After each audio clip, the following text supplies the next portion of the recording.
Well, welcome everybody.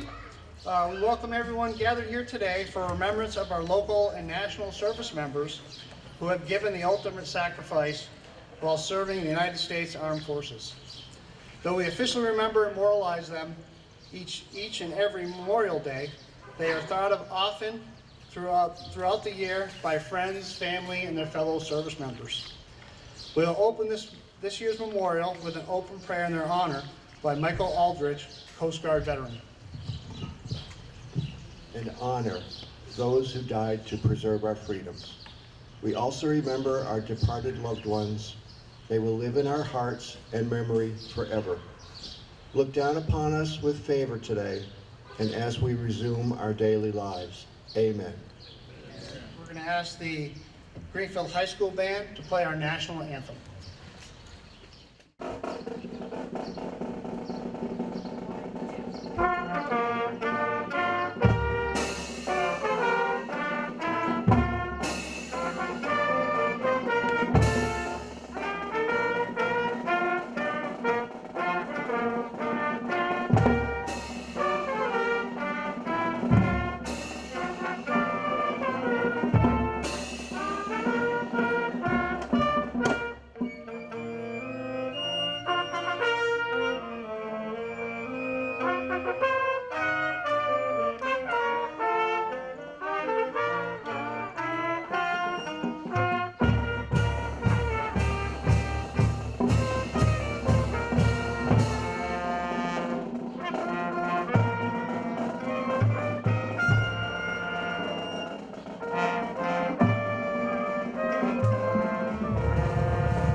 Say our Pledge of Allegiance. I pledge of allegiance to the flag of the United States of America and to the republic for which it stands, one nation, under God, indivisible, with liberty and justice for all. Thank you. Thank you everyone for joining us for the Upper Pioneer Valley Veterans District Annual Memorial Day Parade and Ceremony. I am extremely appreciative of the work the office achieves daily to assist our veteran community. Memorial Day is one of the most significant occasions of the year. It is a time we all come together to collectively pay tribute to the men and women who lost their lives in service of our country. It is a time for reflection. It is a time for remembrance. It is a time for all of us to express our eternal gratitude for the individuals who made the ultimate sacrifice to uphold the values of our nation. At this time, I would like us to take a moment of silence in recognition of their service.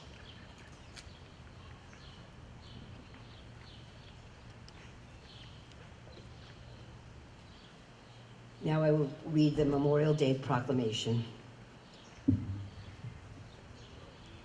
Whereas, while the nation was still recovering from the Civil War, people in cities and towns across the country gathered to honor the soldiers who had given their lives celebrating the first Decoration Day. And whereas, after World War I, the nation came together again to honor those who had fallen in the service of their country, renamed Memorial Day, the last Monday in May, is when people remember and honor the memory of all men and women who fought and died in all American wars and conflicts. And whereas throughout our country's history, thousands of Massachusetts residents have fought in wars and conflicts to defend our safety and way of life. And whereas their legacy of patriotism and dedication to country is an inspiration to all Americans. And whereas it is appropriate that all Massachusetts residents remember the bravery of those who gave their lives so that their sacrifices serve as a reminder of the cost of our freedom. Now therefore, I, Maura T. Healy, Governor of the Commonwealth of Massachusetts, do hereby proclaim May 27th, 2024 to be Memorial Day, and urge all residents of the Commonwealth to take cognizance of this event and participate fittingly in its observance.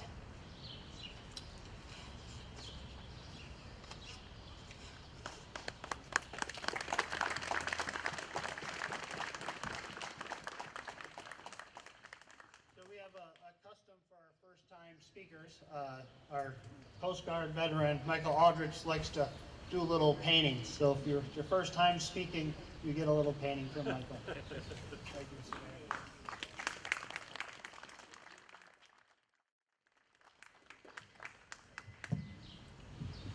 So the next part of our ceremony, I'm going to introduce you to Jeffrey Cochran. The introduction may be longer than his speech, but we'll see how this goes. So Jeff enlisted in the United States Marine Corps' delayed entry program on June 30th, 1995, and graduated from the Marine Corps Boot Camp, MCRD, Paris Island on 20 September 1996. Following Marine combat training and supply warehouseman course, he was assigned to Marine Wing Support Squadron 272, North Carolina in January 1997. During this tour, he ended his active service 30 June 2000 and then transferred to the Individual Ready Reserves. In December 2004, he accepted a tour on the Active Reserve Program as a career planner and was assigned to 1st Battalion, 14th Marines, 4th Marine Division in Alameda, California. Must have been a tough place to be in California. Yeah. He then attended Basic Career Planners course in San Diego, California. He then attended the Reserve Career Planners course in San Diego, California also. He deployed with 1st Battalion, 14th Marines, 4th Marine Division to Iraq in direct support of Operation Iraqi Freedom. He was awarded a Navy and Marine Corps Achievement Medal while deployed for Operation Iraqi Freedom. In January 2007, he was then transferred to the 4th Light Armored Reconnaissance Battalion, 4th Marine Division, Camp Pendleton, as a battalion career planner. In July of 2010, he was then transferred to the 1st Battalion, 25th Marines, out of Fort Devens, Massachusetts. In February 2011, he was deployed once again with the 1st Battalion, 25th Marines, 4th Marine Division to Afghanistan in direct support of Operation New Dawn. In July 2012, he was transferred to Headquarters Marine Corps Reserve Affairs in Quantico, Virginia. In August of 2014, he was then transferred to Recruiter School, San Diego, California, as an instructor and promoted to the course chief. In July 2017, he was transferred to the 4th Marine Logistics Group in New Orleans, Louisiana. In July 2018, he was reassigned to serve as the MSC Career Planner for Force Headquarters Group, New Orleans, Louisiana. He was then reassigned as the MSC Career Planner for the 4th Marine Division in the same location. His personal decorations include 2 Material Service Medals, 3 Navy and Marine Corps Commendation Medals, 5 Navy and Marine Corps Achievement Medals, a Military Outstanding Volunteer Service Medal, and the Marine Corps Good Conduct Medal with 1 Silver Star. Jeff has now settled back and is in Western Massachusetts and has become a crucial part of our office as a Veteran Service Officer. He's a nationally certified Veteran Service Officer, and we're lucky to have Jeff in our office as he takes great pride in serving his fellow veterans and their dependents. Please give a warm welcome to Jeffrey Cochran, Master Sergeant, retired, United States Marine Corps.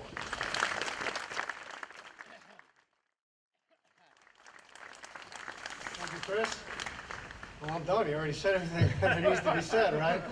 But first and foremost, I want to, thank everybody for coming today. The mayor, special guests, most importantly, my fellow veterans and their family members. Today is Memorial Day. Today is a day in which we remember and honor the sacrifices in which our brothers and our sisters have done. I want to kind of tell you a quick story that I think will tie into Memorial Day that means something very close to me. Back in 2009, I was stationed with 4th Light Armored Reconnaissance Battalion, just like Chris had said. And that battalion was scheduled to deploy to Afghanistan. And like all good Marines and all good units, what do we do when we're getting ready to go forward, right? We go out and we train. And we get ready to, go find the enemy, locate, close with, and destroy the enemy by fire and maneuver, right? Well, in the great wisdom of our country, they decided to say, hey, we're going to cut this force in half. So, there we are, I'm out training, having a good time. I'm coming back to the battalion. My face is completely black from soot and dust and sitting in the LAVs and doing some training. And one thing I remember is Sergeant Major Robert Cottle. He was the battalion sergeant major. And I remember as I'm coming into the battalion, Sergeant Major was standing there, as we're all used to seeing. And as I'm driving up, Sergeant Major then points up at the LAV and he's like, Staff Sergeant Cochran, get your butt out of that LAV and get in there and get those Marines the extensions and contracts that they need so they can deploy. Because like Chris said, that was my real job, was being a career planner, not running around LAVs. So, you know, when he told me that, I did what all good Marines do, and I said, aye, aye, Sergeant Major. And as we kept on driving the LAV, I talked underneath my breath and said, man, I can't believe this. He's making me do this paperwork. So we go back, I go to my office, I start doing the paperwork. A few weeks later goes by. Like I said, the government wanted to cut the numbers in half. Sergeant Major came to my office and he said, Staff Sergeant, I got some bad news for you. I said, what's that, Sergeant Major? He says, you're not going. You know, half the battalion can't go. So of course, as a United States Marine, I'm pissed off. I want to be able to go forward. I want to be able to be with the Marines. And the other thing that I got a little upset about is, you know, as a career planner, I'm the right-hand man for the Sergeant Major and the CO. You know, pretty much wherever they go, I'm right there right along with them. And now they're going and I'm not, so I'm a little upset by that. But hey, it is what it is, right? We Marines, we take our orders and we keep on trucking. So now you fast forward. It's March of 2010. And I'm back in the rear with the gear, as they say. And we get wind that Lance Corporal Centani and Sergeant Major Cottle got killed in Afghanistan. Both of them were in an LAV, light armor reconnaissance vehicle. They hit an IED. The IED blew up. They were trapped, and they burnt to death. So we get wind of that, and then I, as the staff non-commissioned officer of the unit at the time, I get tasked with being responsible for those military honors. And I will tell you right now, and many of us here understand, that when we are tasked with that, there is no better honor in the world to be able to do is to take care of our fellow brothers and sisters like that. So I had to assign a couple of Marines to help me with that.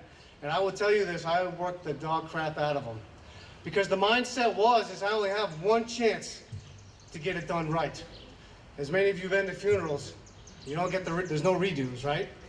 So in the fact that it was Sergeant Major, which was the highest enlisted Marine to get killed in Afghanistan, there was a lot of eyes out there. So I trained my Marines. We picked them up at the Los Angeles, where we escorted Lance Corporal Centani and Sergeant Major to their funeral homes so their families and their friends could pay their respect. And then me and my Marines, we escorted them to their final resting spots, where we, again, flawlessly executed our duties with those military honors. And I'm proud to say we did a good job with that, because those Marines deserved it. Now, what I want to tell you is about Lance Corporal Centani. See, he was 19 years old when he got killed. And Lance Corporal Centani, he was too young. He couldn't join the police department like his father. His father was a sergeant with the Santa Ana Police Department. Well, one of the great things that Santa Ana Police Department did is they retired a badge in honor of Lance Corporal Rick Centani. And we were there for that ceremony, and that was huge.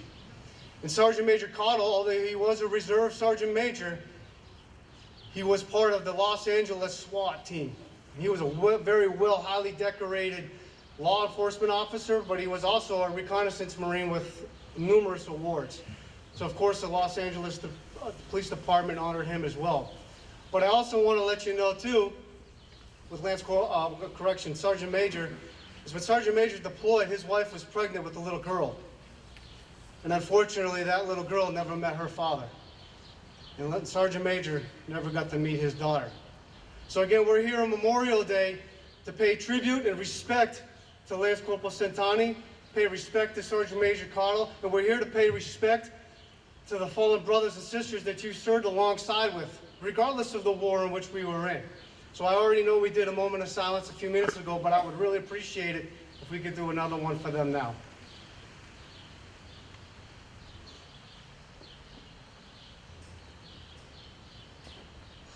Thank you. And the last thing is this, is I want to challenge you guys on Memorial Day.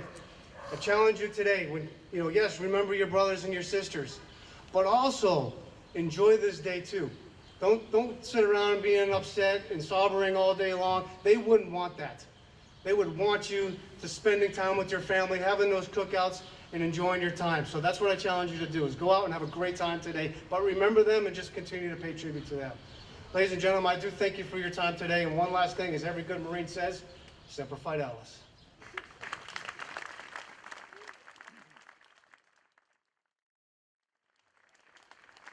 Thank you, Jeff. Another gift from Michael.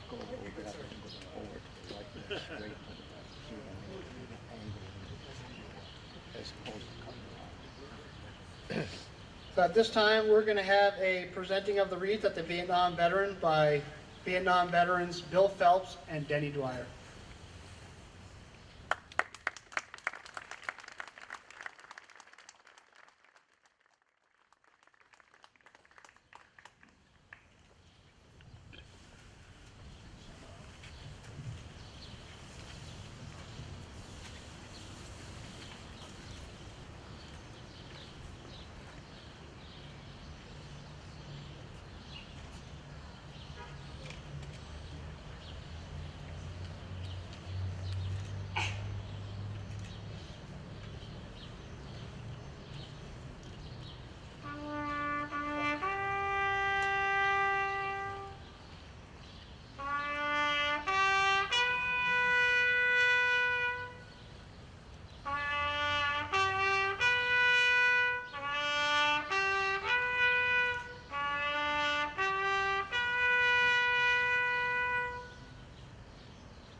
Before we give out some closing thank yous, I'd like to have Michael Auders have a closing prayer for the ceremony.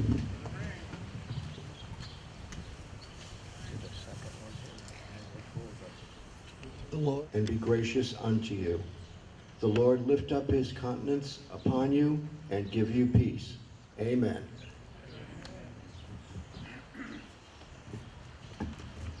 So first I want to thank the infantry gods for holding off the rain for everybody today.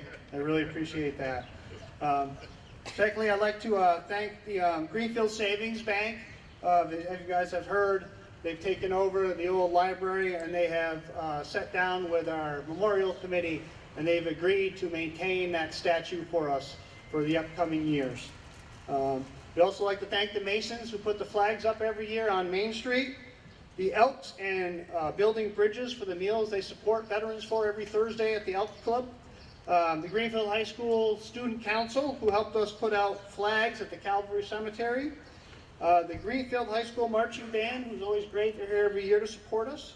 The Boy Scouts, Girl Scouts, Brownies, Cub Scouts, Weeblos, and everybody who marched or drove in the parade today. We really appreciate your time to help memorialize our fellow veterans that have not returned home to live their lives in this great country. Thank you very much.